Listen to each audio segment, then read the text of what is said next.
حق لا الہ الا اللہ لا الہ۔ پروردگار، میں نے ایک بے آب و گیا وادی میں اپنی اولاد کے ایک حصے کو تیرے محترم گھر کے پاس لا بسایا ہے۔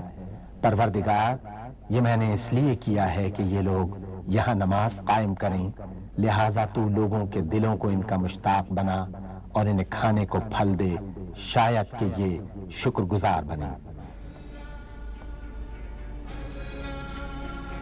یہ شہروں کی ماں مکہ مکرمہ کے قیام کے وقت کی دعا تھی جو حضرت ابراہیم علیہ السلام نے بی بی ہاجرہ اور اپنے صاحبزادے حضرت اسماعیل علیہ السلام کو سنگلاخ پہاڑیوں کے درمیان آباد کرتے وقت کی، اور اللہ کی مدد سے اس قدیم گھر کو تعمیر کیا۔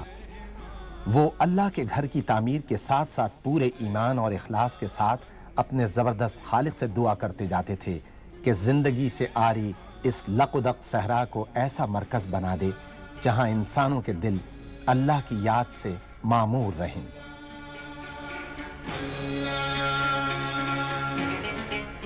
جب رسول اکرم صلی اللہ علیہ وآلہ وسلم نے مکہ مکرمہ کو فتح فرمایا اور اللہ کے گھر کو بتوں سے پاک کیا تو مسجد الحرام شہر کے وسط میں ایک کھلی عمارت تھی۔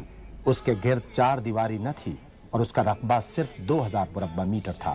17 ہجری میں سیلاب کی وجہ سے جب مسجد الحرام کو نقصان پہنچا تو خلیفہ دوم حضرت عمر فاروق رضی اللہ تعالیٰ عنہ نے مسجد کی مرمت کرائی، اس کے گرد 4 دیواری تعمیر کرائی اور رقبے میں 500 مربع میٹر کی توسیع کی۔ 26 ہجری میں ان کے جانشین حضرت عثمان غنی رضی اللہ تعالیٰ عنہ نے 1700 مربع میٹر کی مزید توسیع کرائی۔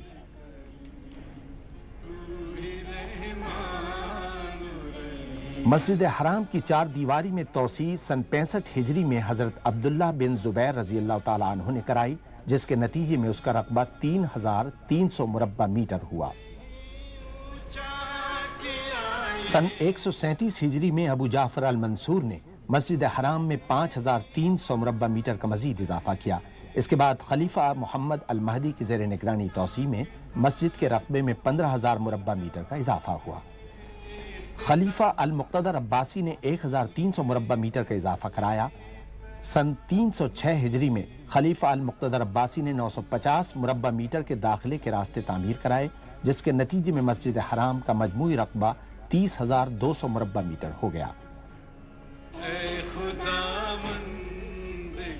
جس کے بعد اس کے رقبے اور حیت میں 1000 برس تک کسی قسم کی تبدیلی نہیں کی گئی۔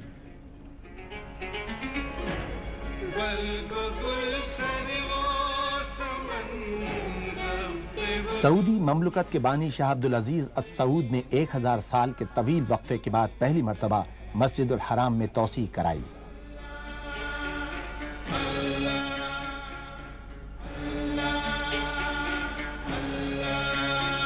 اسلام کی سربلندی اور مسلمانوں کی فلاح و بہبود کے لیے شاہ عبدالعزیز کی لگن اور جذبے کو اس خیال نے مزید تقویت بخشی کہ مستقبل میں مسجد حرام میں بے پناہ لوگ آئیں گے اور قدیم شہر مکہ مکرمہ کی حیت تبدیل ہو کر رہ جائے گی۔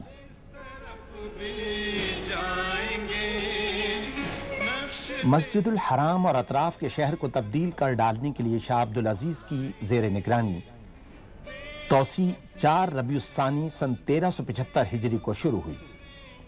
مسا یعنی صفا و مروہ کے درمیان سعی کے راستے کی تعمیر سے اس کا آغاز ہوا۔ یہ مقدس راستہ بی بی ہاجرہ علیہ السلام کے نقش قدم پر کوہ صفا اور مروہ کے درمیان ہے۔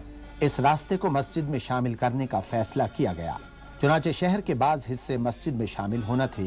حاجیوں اور دیگر عبادت گزاروں کو صفا اور مروہ کی سعی کھلے آسمان کے نیچے کرنا پڑتی تھی۔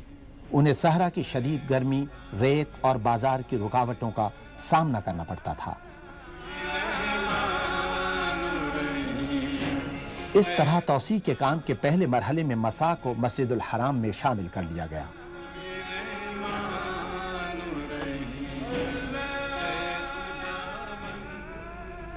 مسا کی تعمیر توسیع کا پہلا مرحلہ تھی، جسے اس طرح ڈیزائن کیا گیا کہ وہ موجودہ ڈھانچے سے مطابقت اختیار کر جائے۔ اس تعمیر کے نتیجے میں مسجد الحرام کا رقبہ 30,200 مربع میٹر سے بڑھا کر 1,52,000 مربع میٹر تک کیا جانا تھا۔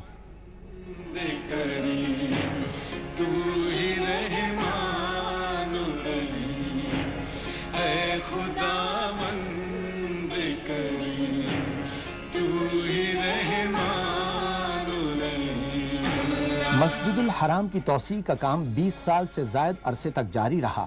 مسجد کے آس پاس واقع قدیم روایتی شہر کے مکانوں اور عمارتوں کو پہلے منہدم کیا گیا تاکہ شاندار تعمیراتی کام کے لیے راہ ہموار کی جا سکے، جبکہ مطاف سے قدیم عمارت کو صاف کر دیا گیا جس میں آب زمزم کے کنویں کا بالائی حصہ بھی شامل تھا، جسے مطاف کے نیچے دوبارہ تعمیر کیا گیا۔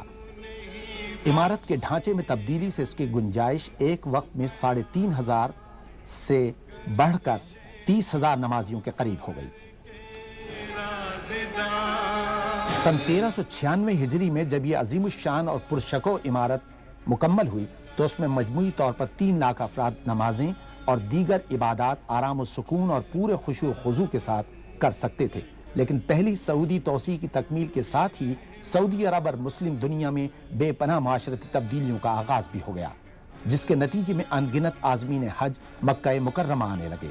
یوں مسجد حرام اور شہر پر دباؤ میں بے پناہ اضافہ ہو گیا۔ ان تبدیلیوں سے عہدہ برا ہونے کے لیے سعودی حکومت نے مسجد الحرام کی سہولتوں میں اضافے کے پروگرام پر عمل درآمد کیا، جس میں مطاف کے راستے کے خالص اور سفید سنگ مرمر سے تبدیلی بھی شامل تھی۔ اس سنگ مرمر کی خوبی یہ ہے کہ اس کی بدولت شدید گرمی میں بھی پیر ٹھنڈے رہتے ہیں۔ سن 1406 ہجری میں خادم حرمین شریفین شاہ فہد بن عبدالعزیز السعود نے پہلی سعودی توسیع کے دوران تعمیر کی جانے والی چھت کی تزئین و آرائش کی ہدایت کی تاکہ مزید 84,000 نمازیوں کی گنجائش نکالی جا سکے۔ خادم حرمین شریفین نے مسجد الحرام کی عمارت کی حدود کے باہر 5 اسکیلیٹرز کے لیے اضافی عمارتوں کی تعمیر کا بھی حکم دیا۔ اس ڈھانچے کو، جن میں سے ہر ایک 375 مربع میٹر رقبے کا ہے، رش کے زمانے میں عام سیڑھیوں کے علاوہ چھت پر آنے جانے کے لیے اضافی سہولت کی فراہمی کے لیے تعمیر کیا گیا تھا۔ ان ایسکیلیٹرز کی تعمیر کا بنیادی مقصد خاص طور پر ضعیف افراد اور بچوں کو پہلی منزل اور چھت کے علاقوں تک آمد و رفت کی سہولتیں فراہم کرنا تھا۔ سٹینلیس اسٹیل کے اسکیلیٹرز کی روایتی عرب طرز تعمیر کے مطابق تزئین و آرائش کی گئی۔ ان میں ہر گھنٹے 15,000 افراد کے اوپر آنے جانے کی گنجائش ہے۔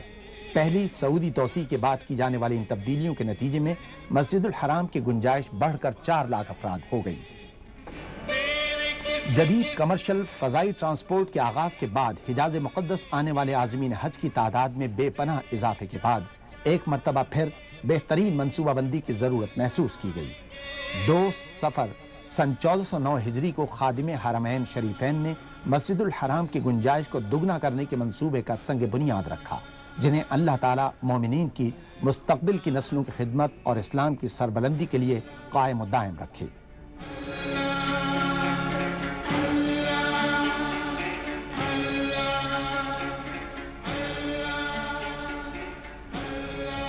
خادم حرمین شریفین کے توسیع منصوبے کے نتیجے میں تہخانوں، سطح زمین اور پہلی منزل کا رقبہ 76,000 مربع میٹر ہونا تھا، جس کے مطابق مسجد میں مزید 1,70,000 نمازیوں کی گنجائش ہو جاتی۔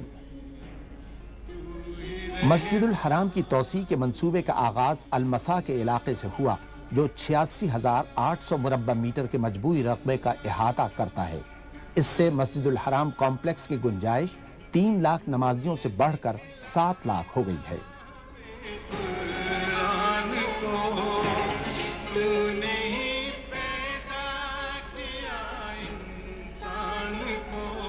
تعمیر کے کام کے آغاز سے کئی برس قبل مسجد سے ملحق سوق صغیر کو منہدم کر دیا گیا تاکہ نئی توسیع کے لیے جگہ نکالی جا سکے۔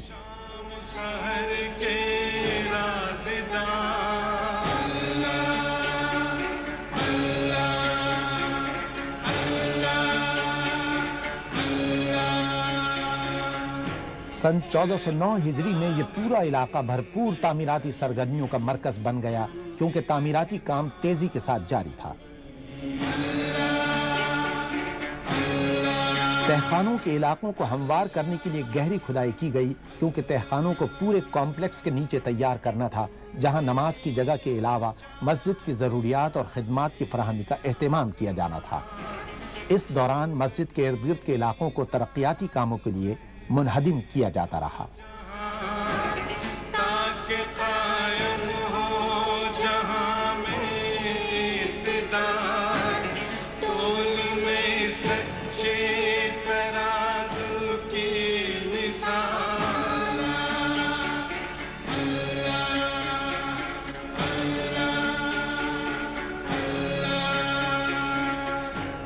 اے خداوند کریم، علاقے سے متعدد قدیم اور روایتی عمارتوں اور مکانوں کو گرا دیا گیا تاکہ تعمیراتی کام کو ممکن بنایا جا سکے۔ سر و سمن رب وجود، سب تیری سرکار میں محو سجود۔ مسجد الحرام مکہ مکرمہ کے وسط میں واقع ہے، جہاں سے میونسپیلٹی اور مسجد کے لیے بے شمار خدمات کی فراہمی کی لائنیں گزرتی ہیں۔ ان تمام خدمات کو تعمیراتی کام کے دوران روکنا خاصا مشکل تھا۔ ایک بڑی اور اہم پائپ لائن کھدائی کے بڑے مقام پر کٹ رہی تھی، جسے کھدائی کے دوران یوں ہی چھوڑ دیا گیا۔ انسان جس طرف بھی جائیں گے، نقش بنیادی ضرورت کی پائپ لائنوں کو برسہ برس میں کسی منصوبہ بندی کے بغیر حسب ضرورت بچھایا گیا تھا، جس کے نتیجے میں اس مقام سے گزرنے والی نالیوں، کیبلز اور پائپوں کا ایک جنگل وجود میں آ گیا تھا۔ متعدد لائنوں کو دوسری سمتوں میں موڑ دیا گیا، جبکہ دیگر بنیادی ضروریات کو ایک ہی مقام سے مربوط انداز میں گزارنے کے لیے کافی گہرائی میں کھدائی کی گئی۔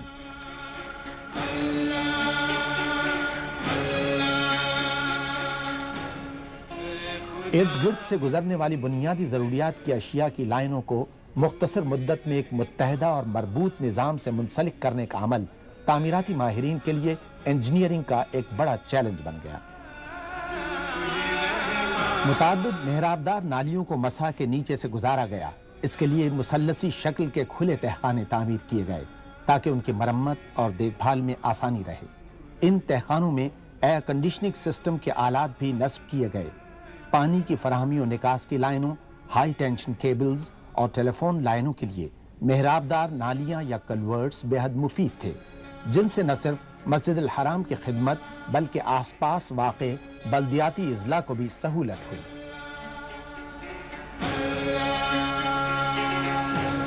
اے خداوند کریم، تو جنوب سے آنے والا برساتی طوفان مکہ مکرمہ کو متاثر کرتا اور سیلابی پانی وادی کے اس نشیبی علاقے میں داخل ہو جاتا جہاں مسجد الحرام واقع ہے۔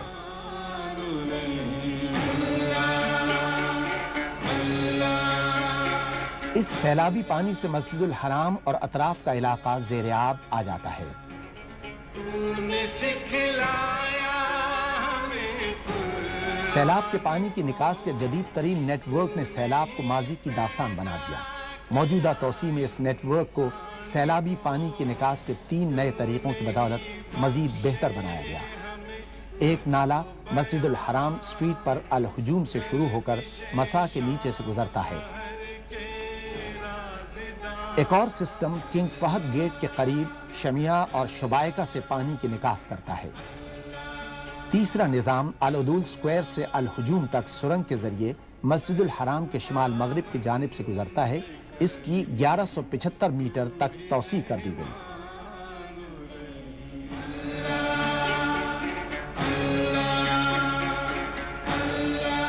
توسیعی مقام پر کھدائی کے دوران زیر زمین پانی کے ٹیسٹ کیے جاتے رہے تاکہ بنیاد کے کام کے لیے راہ ہموار ہو سکے۔ اس کی بدولت بنیادوں کے ڈیزائن میں کئی مرتبہ ترمیم کی گئی تاکہ وزن کو مساوی تقسیم کیا جا سکے۔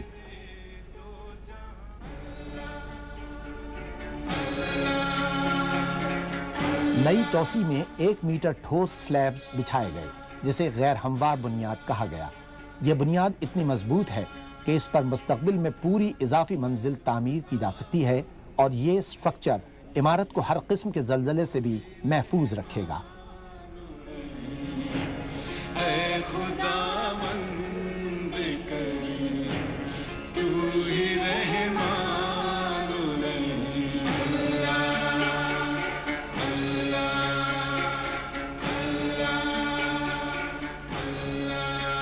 سانچے میں تیار کی گئی بنیاد پر واٹر پروف جھلی بچھائی گئی تاکہ اسٹرکچر کو بڑھتی ہوئی نمی سے محفوظ رکھا جا سکے۔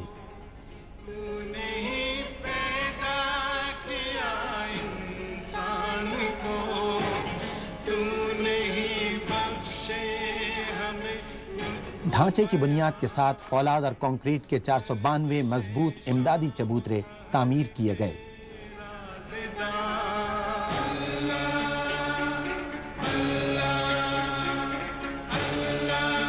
یہ چبوترے تہخانے کی سطح سے اٹھائے گئے، جن کی مدد سے دائرے اور مربع نما معاون ستون تعمیر کیے گئے جو زمین اور پہلی منزل تک محیط ہیں۔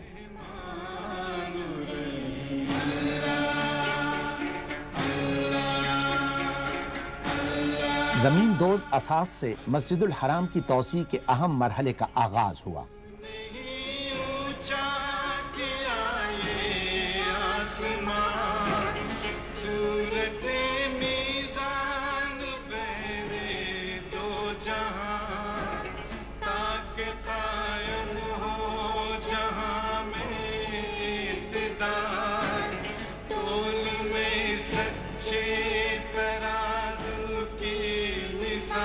اس مرحلے میں تعمیراتی ماہرین کو 2 غیر معمولی چیلنجوں کا سامنا کرنا پڑا۔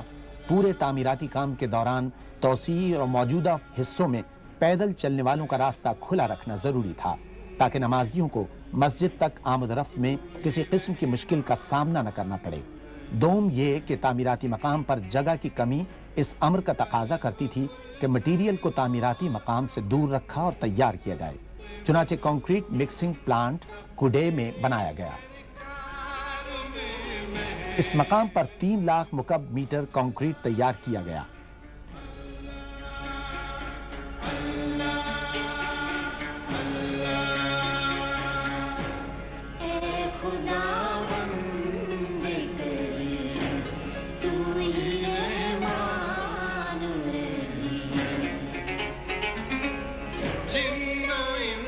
کنکریٹ کو کوڈے سے ایک سرنگ کے ذریعے مکہ مکرمہ میں تعمیراتی مقام تک لایا گیا۔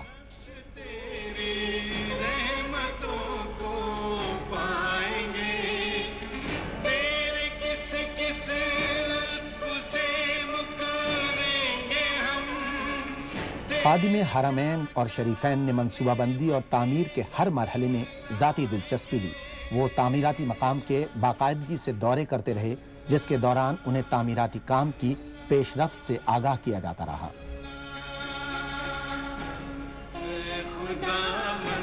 اس عمارت کو مستقبل میں آنے والی متعدد نسلوں تک قائم و دائم رہنے کے لیے ڈیزائن کیا گیا ہے۔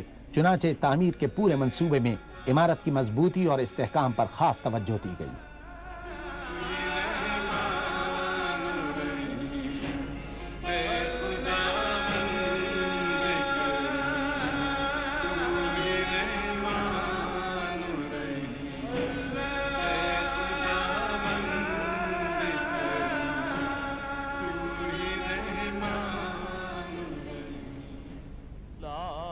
تعمیراتی کام میں استعمال کیے جانے والے تعمیراتی مواد میں اعلیٰ معیار کے 45,000 ٹن فولاد کا استعمال کیا گیا ہے۔ تعمیراتی منصوبے میں اعلیٰ معیار برقرار رکھنے کے سخت ضوابط کا نفاذ کیا گیا اور ان کی پوری طرح پابندی کرائی گئی۔ اس دوران مختلف اشیاء کی جانچ پڑتال کا عمل مسلسل جاری رہا۔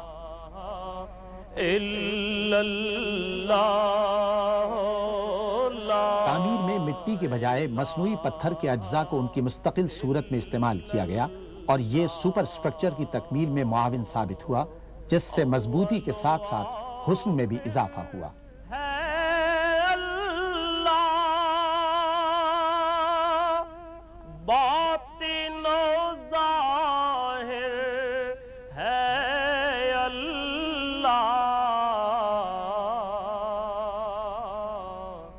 جسم میں جام ہے اللہ۔ یہ خصوصی تعمیراتی مٹیریل مکہ مکرمہ کے نواح میں واقع ایک فیکٹری میں تیار کیا گیا جو اس منصوبے کے لیے خاص طور پر تعمیر کی گئی تھی۔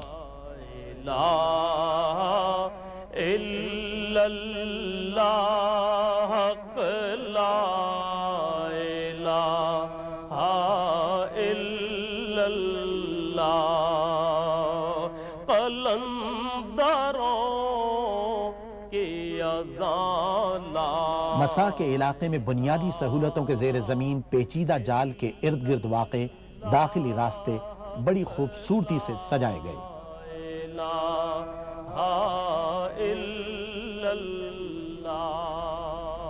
اطراف کے راستوں پر گرینائٹ کا فرش کیا گیا، جبکہ صحن میں وہی ٹھنڈا سفید سنگ مرمر استعمال کیا گیا جو مطاف اور چھت کے علاقوں میں استعمال ہوا ہے۔ ہر غلام ایاز ہے۔ یہ وسیع و عریض صحن متعدد مقاصد پورے کرتا ہے۔ مسجد میں آنے اور باہر جانے کے راستے کے طور پر، شہر اور باہر سے آنے والوں کے لیے آرام کرنے کی جگہ کے طور پر، اور مسجد الحرام کی اضافی عمارت کے طور پر، جہاں لوگ نماز کے لیے جمع ہوتے ہیں اور اپنے رب کو یاد کرتے ہیں۔ حق لا الہ الا اللہ، تو نوازنے پہ صحن سے متصل کثیر سطحی وضو خانہ کمپلیکس تعمیر کیا گیا، جہاں عبادت گزاروں کو حفظان صحت کے مطابق اور آرام دہ طور پر پاک ہونے کی سہولتیں فراہم کی گئی ہیں۔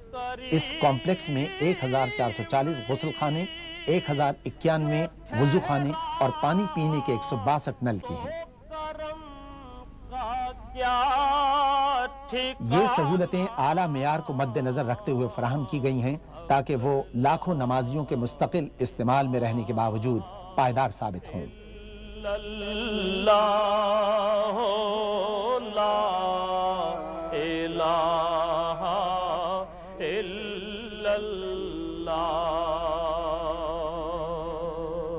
سن 1411 ہجری میں ماہ رمضان المبارک تک مسا، صحن اور چھت کا تمام علاقہ مکمل ہو چکا تھا اور اہل ایمان سے بھر گیا تھا۔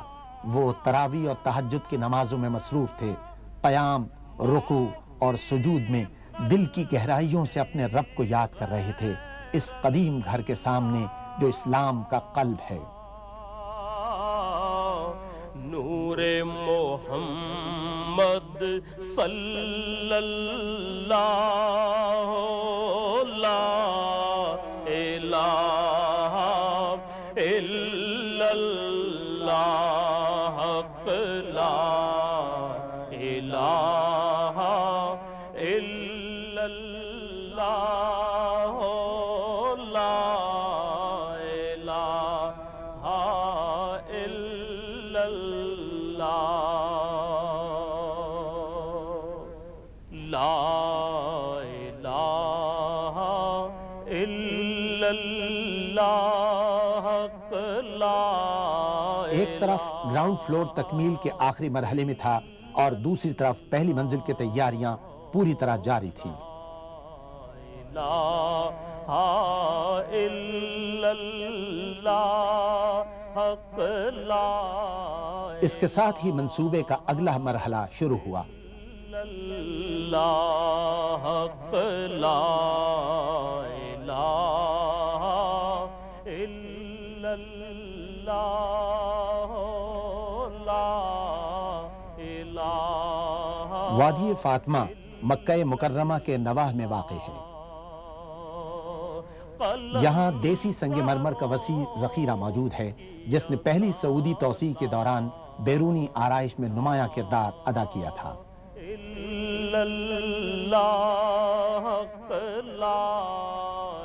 موجودہ منصوبے کے لیے ضروری تھا کہ پتھر تراشنے والی مشینوں کو زمین میں زیادہ گہرائی تک پہنچایا جائے تاکہ شاندار سنگ مرمر حاصل کیا جا سکے۔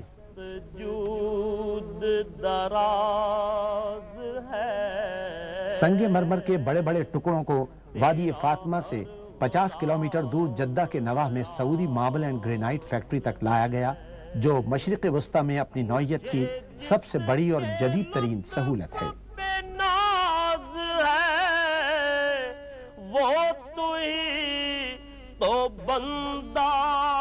یہاں سنگ مرمر کے سلیبز تیار کیے گئے، انہیں کاٹا گیا اور پالش کی گئی تاکہ اس کے فطری حسن کو جلا بخشی جا سکے۔ حق لا الہ الا اللہ۔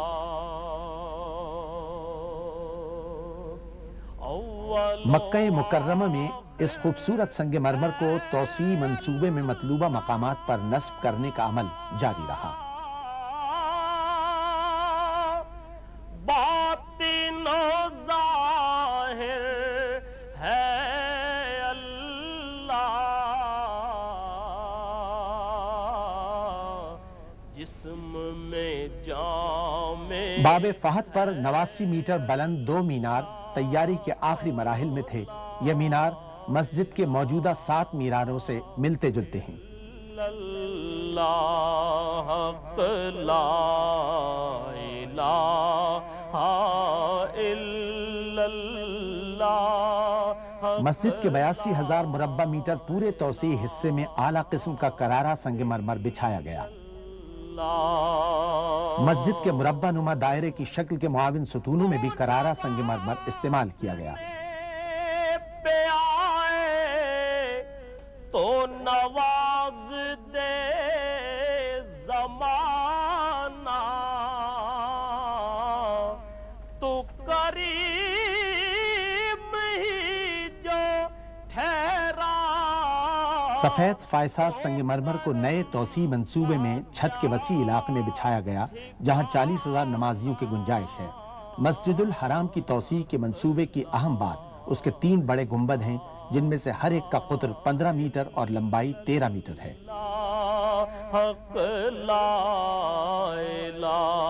ہنگامی صورتحال سمیت تمام اوقات میں بجلی کی فراہمی کے بنیادی نظام کو یقینی بنانے والا ایک نیا سسٹم نصب کیا گیا۔ مسجد الحرام میں مین الیکٹریکل گریڈ سے بجلی فیل ہونے کی صورت میں بیٹری سے چلنے والے یونٹوں کی مدد سے بغیر کسی خلل کے بجلی کی فراہمی کو ممکن بنایا گیا ہے، جو مسجد میں مختلف مقامات پر نصب ہیں۔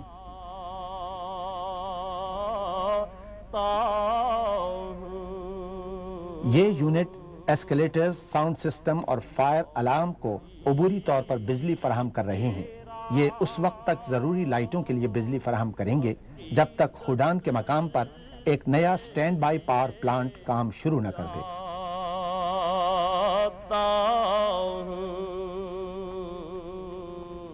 اس 32 میگا واٹ کی سہولت سے حاصل ہونے والی بجلی مکمل طور پر مسجد الحرام کے لیے ہے۔ یوں تمام ضروری خدمات اپنا کام کبھی بند نہیں کر سکیں گی۔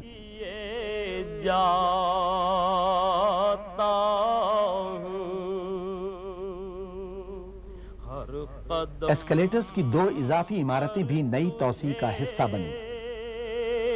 سجدے بھی کیے۔ مکہ مکرمہ کی شدید گرمی ہمیشہ سے عازمین حج کے لیے پریشان کن رہی، اس لیے خادم حرمین شریفین نے فرمان جاری کیا کہ مسجد الحرام میں ایئر کنڈیشننگ سسٹم نصب کیا جائے جو نئی توسیع شدہ عمارت کو ٹھنڈا رکھے۔ یہ سسٹم 6 منزلہ عمارت میں واقع ہے، جسے سینٹرل اسٹیشن کہا جاتا ہے۔ سینٹرل اسٹیشن میں کولنگ کا جدید نظام موجود ہے، جس میں بالآخر 104 چلنگ یونٹس شامل کر دیے جائیں گے، جن میں تقریباً 38,500 ٹن کی کولنگ کی گنجائش ہوگی، جو مسجد الحرام تک انسولیٹڈ پائپوں کی مدد سے پہنچائی جاتی ہے۔ تیری رحمت کے سہارے پہ جیے جاتا ہوں۔ چونکہ یہ پلانٹ رہائشی ضلع میں واقع ہے، اس لیے عمارت میں زبردست ساؤنڈ پروفنگ کی گئی ہے، جو شور کو مناسب حد تک کم کرتی ہے۔ 450 میٹر کی سرنگ کے ذریعے ٹھنڈا پانی مسجد الحرام تک پہنچایا جاتا ہے۔ یہ پائپ ٹھنڈا پانی مسجد الحرام تک لے جاتے ہیں اور دوبارہ یخ بستہ کرنے کے لیے پانی کو واپس لاتے ہیں۔ زندگی نام ہے۔ توسیع کے کام کے دوران یہ پائپ ذیلی زمین دوز حصوں سے گزرتے تھے۔ پانی کو سیکنڈری پائپوں کے ذریعے ایئر ہینڈلنگ یونٹ میں پمپ کیا جاتا، جو بالائی زمین دوز سطح میں واقع تھے۔ چھوٹے سائز میں یہ ایئر ہینڈلنگ یونٹ اس طرح ڈیزائن کیے گئے ہیں کہ ان میں بے شمار خوبیاں پیدا ہو گئی ہیں۔ ان میں سب سے اہم خصوصیت ڈکٹنگ نیٹ ورک کے ذریعے زیادہ دباؤ پر سرد ہوا کو پمپ کرنے کی گنجائش ہے، تاکہ مطاف کے گرد واقع محراب دار راہداریوں کے ذریعے مسجد میں داخل ہونے والی گرم ہوا کو باہر دھکیلا جا سکے۔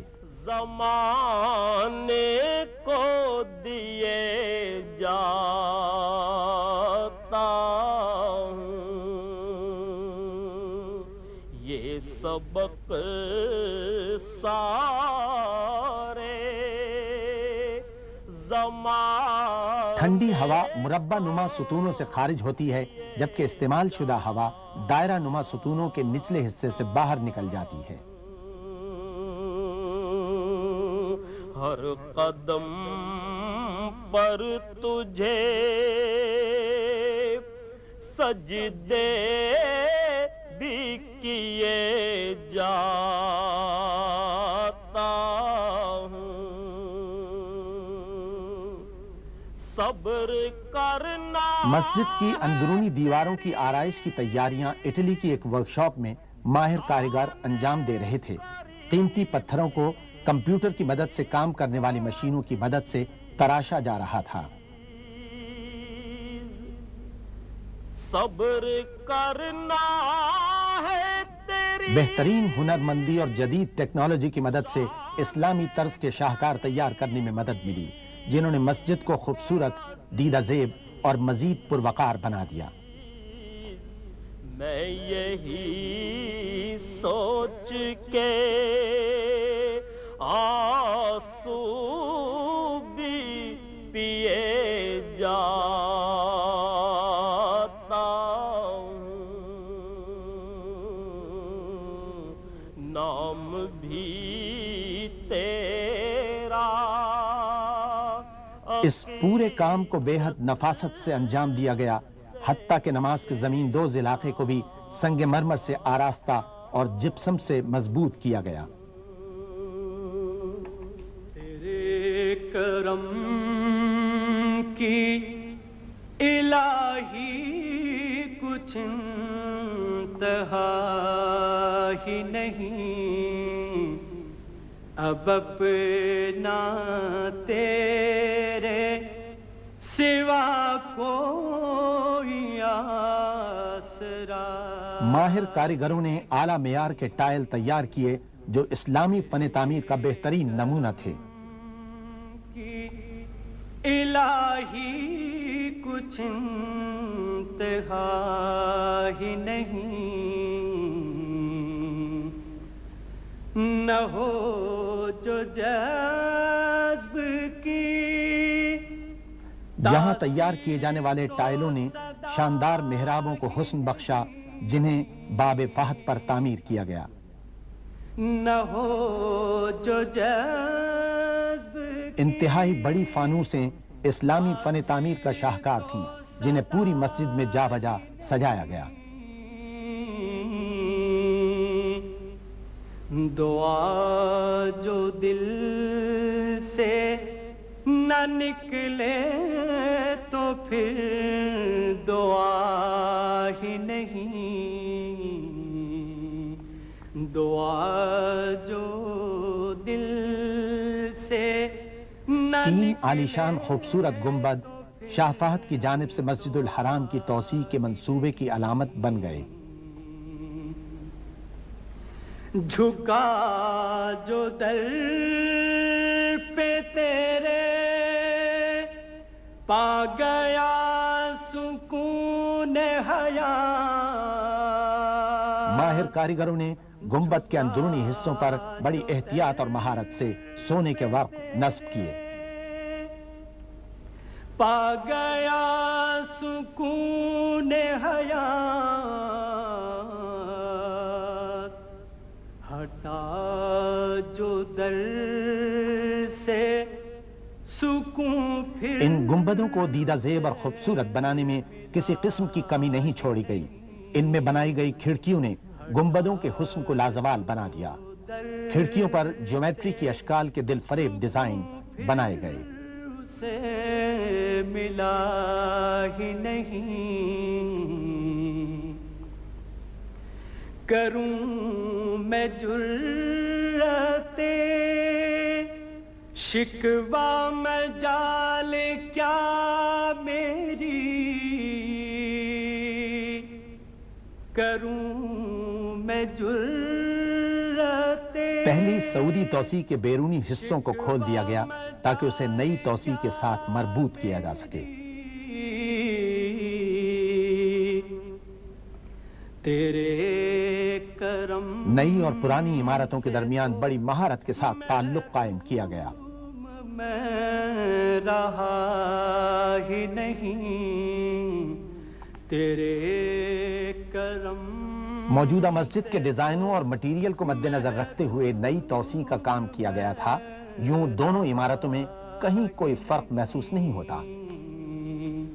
تیرے کرم مسجد الحرام کے توسیع شدہ حصے کے باہر ٹریفک کے ہجوم کو کم کرنے کے لیے خادم حرمین شریفین نے ایک انڈر پاس کی تیاری کا حکم دیا، جس کے اوپر ایک چھت تعمیر کی جانی تھی تاکہ نمازی مسجد تک آسانی اور حفاظت سے آ جا سکیں۔ اس کام کے لیے مسجد الحرام کی مغربی جانب سوق صغیر کی طرف شبیکہ فلائی اوور سے مشرقی جانب جیاد اسٹریٹ تک 900 میٹر علاقے میں کھدائی اور تعمیر ہونا تھی۔ آسرا ہی نہیں، تیرے کرم کی الہی کچھ انتہا ہی نہیں۔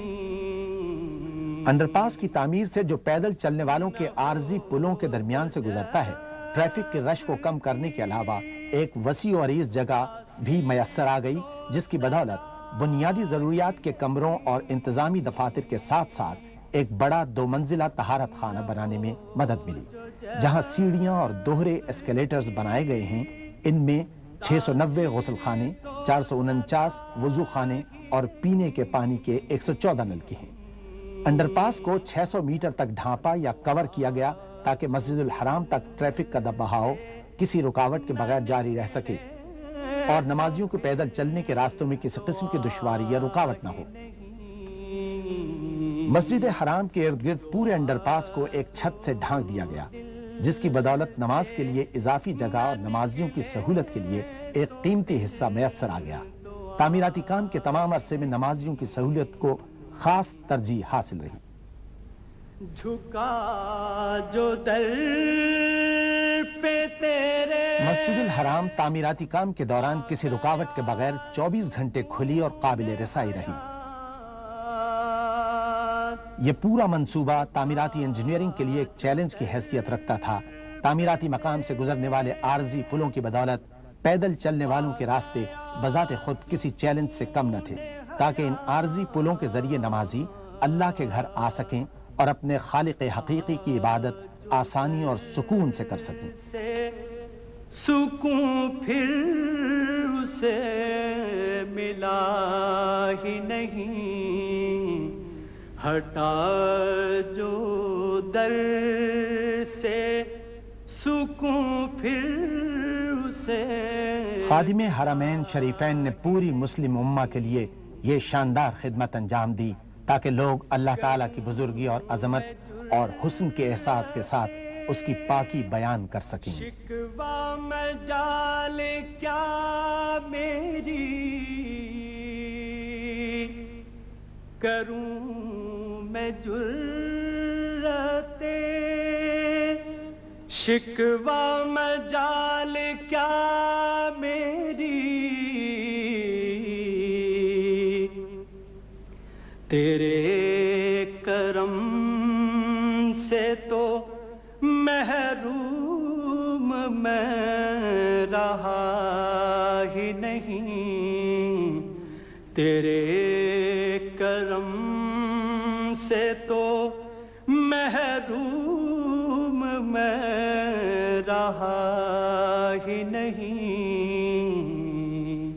تیرے کرم کی الہی کچھ انتہا ہی نہیں۔ اے انسان، خود کو پاک صاف کر لو اور اپنے خالق کی عبادت کرو، تم خوشحال ہوگے اور فلاح پاؤ گے۔ اپنے باپ ابراہیم علیہ السلام کے نقش قدم پر چلتے ہوئے اللہ کے لیے جہاد کرو، جیسا کہ اس کا حق ہے اور جس کے لیے اس نے تمہیں منتخب کیا ہے، اور اس نے تمہارے لیے یہ دین چنا ہے۔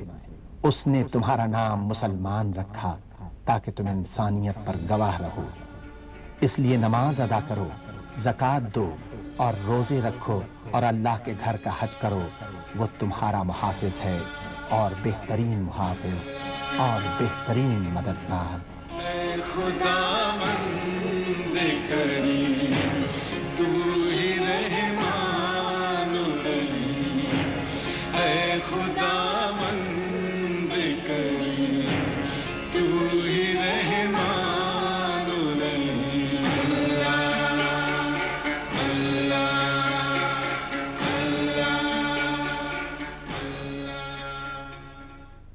أعوذ بالله من الشيطان الرجيم بسم الله الرحمن الرحيم إن أول بيت وضع للناس للذي ببكة مباركا وهدى للعالمين فيه آيات بينات مقام إبراهيم ومن دخله كان آمنا۔ بے شک سب سے پہلی عبادت گاہ جو انسانوں کے لیے تعمیر ہوئی وہ وہی ہے جو مکے میں واقع ہے، اس کو خیر و برکت دی گئی اور تمام جہان والوں کے لیے مرکز ہدایت بنایا گیا۔ اس میں کھلی ہوئی نشانیاں ہیں۔ ابراہیم کا مقام عبادت ہے اور اس کا حال یہ ہے کہ جو اس میں داخل ہوا مامون ہو گیا۔ سورہ آل عمران آیت نمبر 96 اور 97 میں مکہ مکرمہ اسلامی شان و شوکت اور سطوت کا مظہر ہے اور اللہ کا پہلا گھر کعبہ اس کے جاہ و جلال اور فضل و کرم کا مرکز ہے۔ نماز کے وقت تمام دنیا کے مسلمان کعبے کی طرف منہ کر کے نماز ادا کرتے ہیں۔ 4 دانگ عالم میں یہی وہ جگہ ہے جہاں تقریباً 20 لاکھ مسلمان حج کے لیے ہر سال جمع ہوتے ہیں۔ مکہ شہر کو قرآن کریم میں ام القریٰ کہا گیا ہے۔ ارشاد باری تعالی ہے، یہ قرآن عربی ہم نے تمہاری طرف وحی کیا ہے تاکہ تم بستیوں کے مرکز شہر مکہ اور اس کے گرد و پیش رہنے والوں کو خبردار کر دو۔ حضرت ابراہیم علیہ السلام اللہ کے حکم سے جب اپنی بیوی ہاجرہ اور ننھے اسماعیل کو مکہ کی بے آب و گیا وادی میں چھوڑ کر جانے لگے تو آپ نے جاتے وقت یہ دعا فرمائی تھی جس کا ذکر سورہ ابراہیم کی 37ویں آیت میں ملتا ہے۔ ارشاد باری تعالی ہے، ربنا إني أسكنت من ذريتي بواد غير ذي زرع عند بيتك المحرم ربنا ليقيموا الصلاة فاجعل أفئدة من الناس تهوي إليهم وارزقهم من الثمرات لعلهم يشكرون۔ پروردگار، میں نے ایک بے آب و گیا وادی میں اپنی اولاد کے ایک حصے کو تیرے محترم گھر کے پاس لا بسایا ہے۔ پروردگار، یہ میں نے اس لیے کیا ہے کہ یہ لوگ یہاں نماز قائم کریں، لہٰذا تو لوگوں کو ان کا مشتاق بنا اور انہیں کھانے کو پھل دے، شاید کہ یہ شکر گزار بنی۔ یہ اسی دعا کی برکت ہے کہ پہلے سارا عرب مکے کی طرف حج اور عمرے کے لیے کھچ کر آتا تھا اور اب دنیا بھر کے لوگ کھچ کھچ کر وہاں جاتے ہیں۔ پھر یہ بھی اسی دعا کی برکت ہے کہ ہر زمانے میں ہر طرح کے پھل، غلے اور دوسرے سامان رزق وہاں پہنچتے رہتے ہیں، حالانکہ اس وادی غیر ذی زرع میں جانوروں کے لیے چارہ تک پیدا نہیں ہو سکتا۔ تاریخ کعبہ۔ کعبے کی تعمیر کے سلسلے میں مختلف روایات ہیں۔ کعبے کو سب سے پہلے فرشتوں نے تعمیر کیا، اس کے بعد حضرت آدم علیہ السلام نے تعمیر کیا، ان کے بعد ان کے بیٹے حضرت شیس علیہ السلام نے، اور پھر حضرت ابراہیم علیہ السلام نے اپنے بیٹے حضرت اسماعیل علیہ السلام کے ساتھ اثر نو اس کو تعمیر کیا۔ اس تعمیر کا ذکر تو خود قرآن مجید نے کیا ہے۔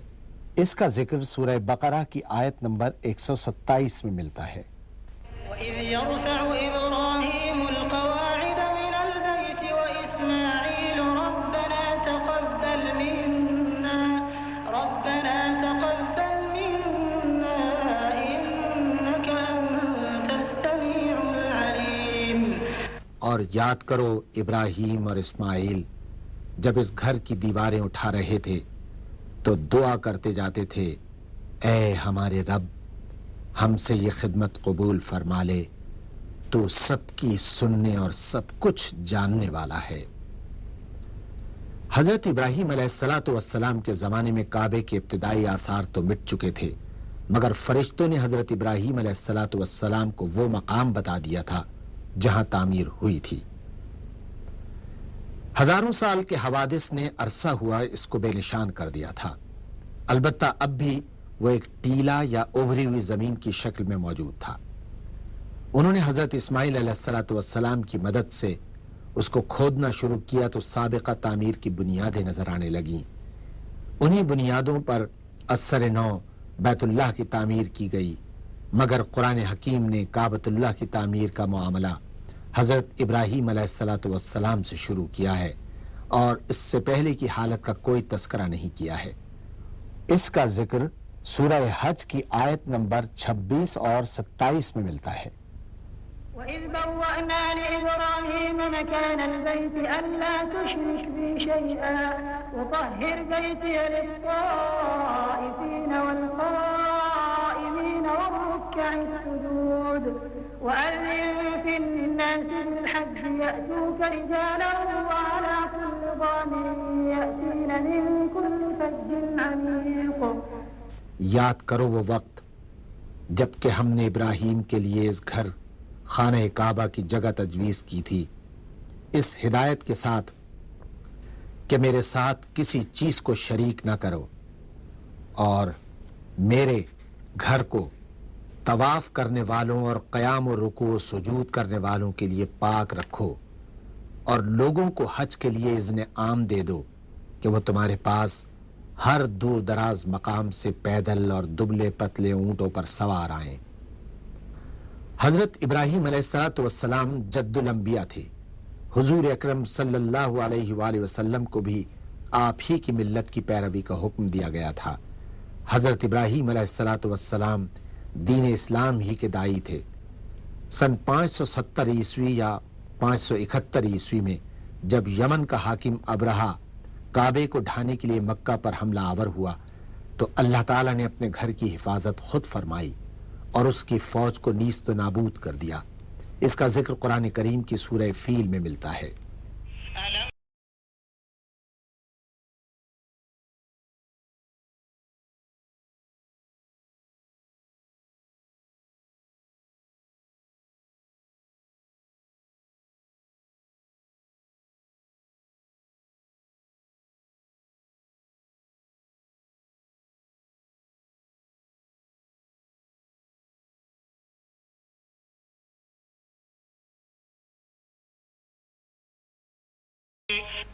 تم نے دیکھا نہیں کہ تمہارے رب نے ہاتھی والوں کے ساتھ کیا کیا؟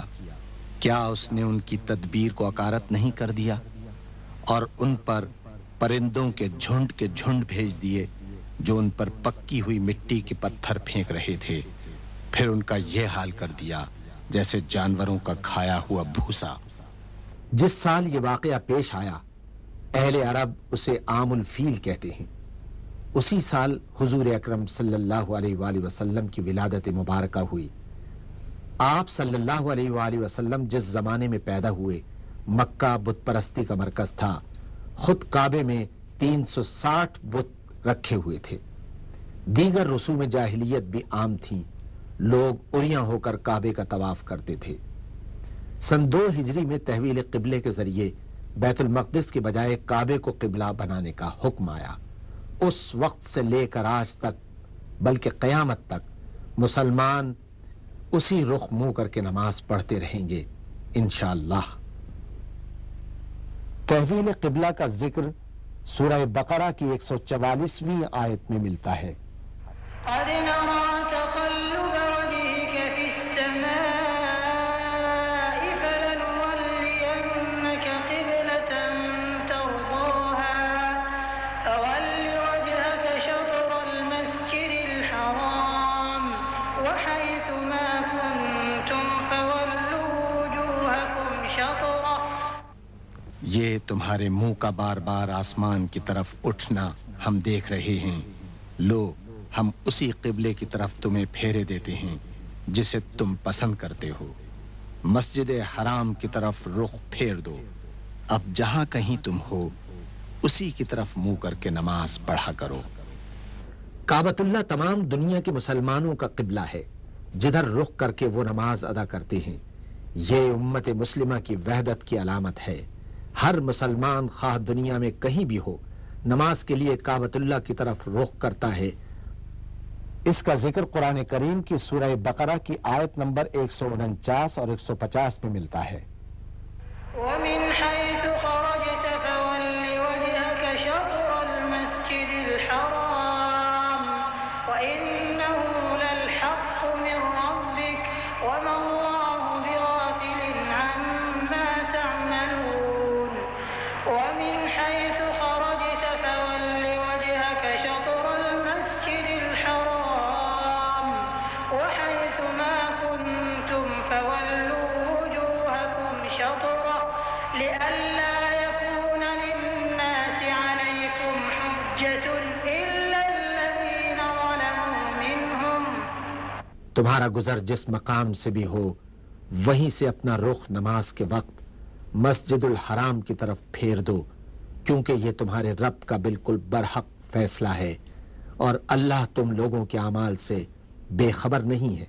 اور جہاں سے بھی تمہارا گزر ہو اپنا رخ مسجد الحرام ہی کی طرف پھیرا کرو، اور جہاں بھی تم ہو اسی کی طرف منہ کر کے نماز پڑھو، تاکہ لوگوں کو تمہارے خلاف کوئی حجت نہ ملے۔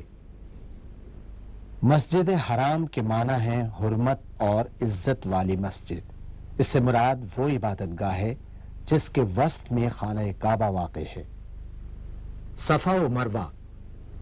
صفا و مروہ دراصل دو پہاڑیاں تھیں جن کی چوٹیاں مسجد الحرام کے شمالی حصے میں واقع تھیں۔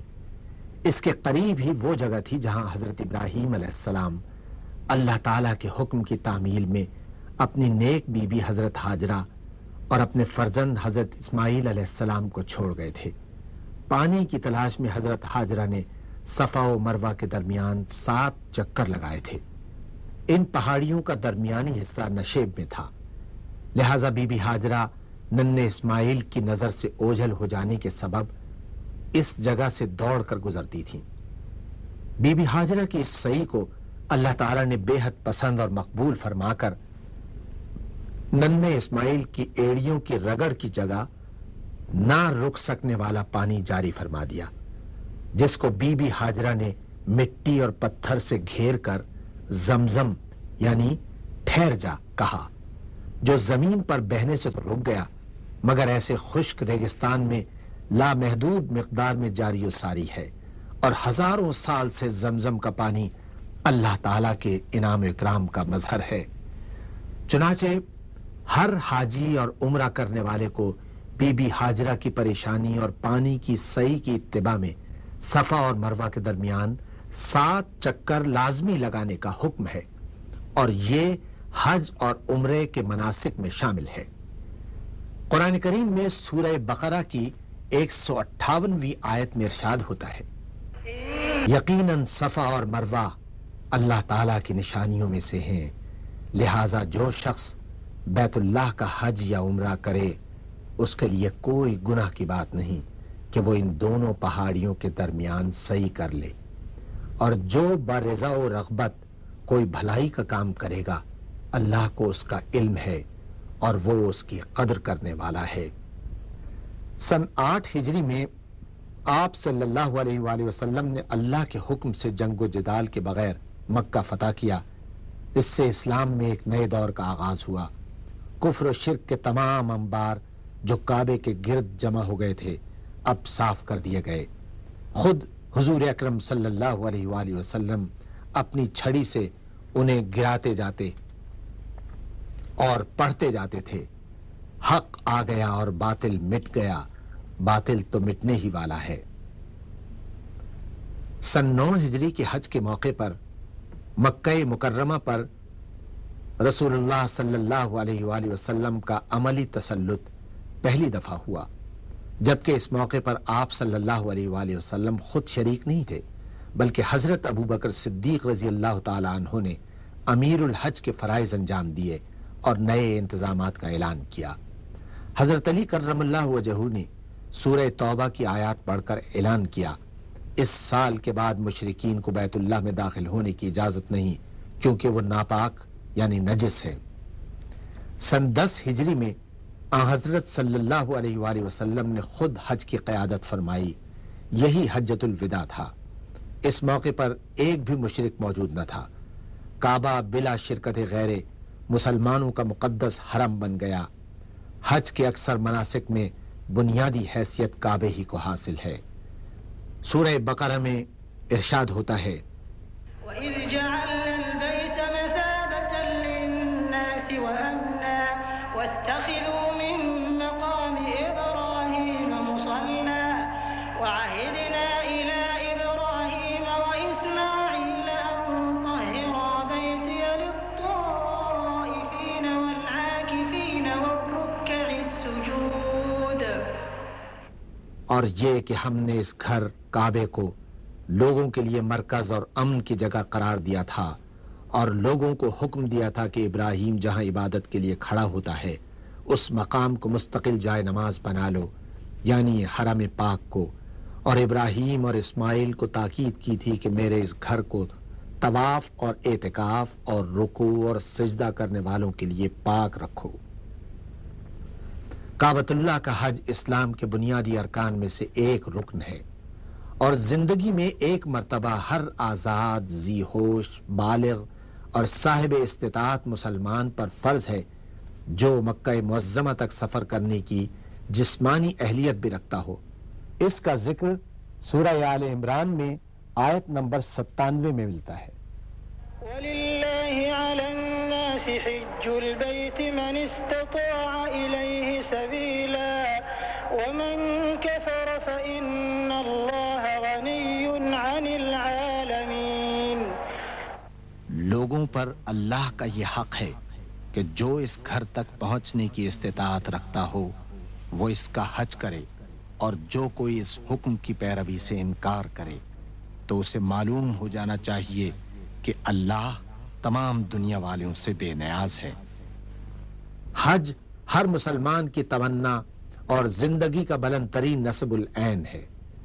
رسول اکرم صلی اللہ علیہ وآلہ وسلم نے باوجود استطاعت کے حج نہ کرنے والوں کے حق میں ارشاد فرمایا، جو شخص زاد راہ اور سواری رکھتا ہو جس سے بیت اللہ تک پہنچ سکے اور پھر بھی حج نہ کرے تو اس کا اس حالت میں مرنا یہودی یا عیسائی ہو کر مرنا برابر ہے۔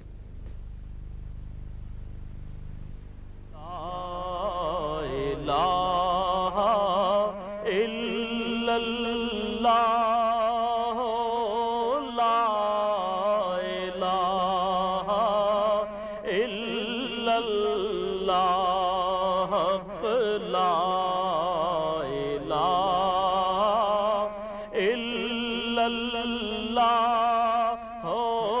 لا الہ الا اللہ، محمد الرسول اللہ۔